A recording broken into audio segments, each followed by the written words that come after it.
Hello, நல்லா தெரிஞ்சுக்கங்க. கல்யாணம் பண்ணி முதலீடு நடத்தி அதுக்கப்புறம் பார்த்தா அது நம்ம புள்ள. சரி, புரியுங்களா? எவனோ கல்யாணம் பண்ணி எவனோ பெத்து தெருவுல விட்டுட்டு போயிட்டான்னா அந்த புள்ளைய நாங்க தத்தெடுத்து வளர்க்குறோம். நாட்டு மக்களும் நாசமாக போய் எங்களை தத்தெடுத்துக்குங்க அப்படின்னு நிக்கிற நிலைமையில இருக்கிறப்பதான் எங்க தலைவர் வந்து அந்த பிள்ளைங்களெல்லாம் தத்தெடுக்கிற இடத்துல இருக்காரு. இப்ப அப்ப யாரு?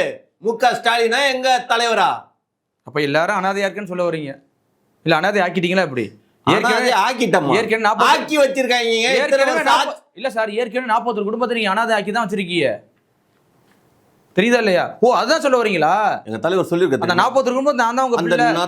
ஐயோ, என்னங்க அந்த 41 குடும்பத்துக்கும் நாங்க வந்து தத்து எடுத்துட்டோம்னு எங்க தலைவர் சொன்னாரா இல்லையா? சொல்லியிருக்காருல. நீங்களே காலி பண்ணுவீங்க, நீங்களே தத்தெடுத்துவீங்க. நாங்க காலி பண்ணோமா? திருப்பி அந்த இடத்துக்குள்ளார போகாதீங்க. அது வந்து இன்னும் ஃபைனலா யாரும் அதை வந்து சொல்லலை. அதான் உறுத்திக்கிட்டே இருக்கு அப்படிங்கிறாராம்ல உங்க தலைவர். அந்த சம்பவம் என்னை உறுத்திக்கிட்டே இருக்கு. சமீபத்தில் NDTVயோட பேட்டி கொடுத்துருக்காராம். இந்த சம்பவத்தை என்னால் மறக்க முடியல, துரத்திக்கிட்டே வருது அப்படிங்கிறாராம். ஏங்க, அந்த 41 பேர் செத்து போன ஆவிகள் இருக்கு, அது எங்க தலைவனை தூங்க விடாம பண்ணிட்டு இருக்கு.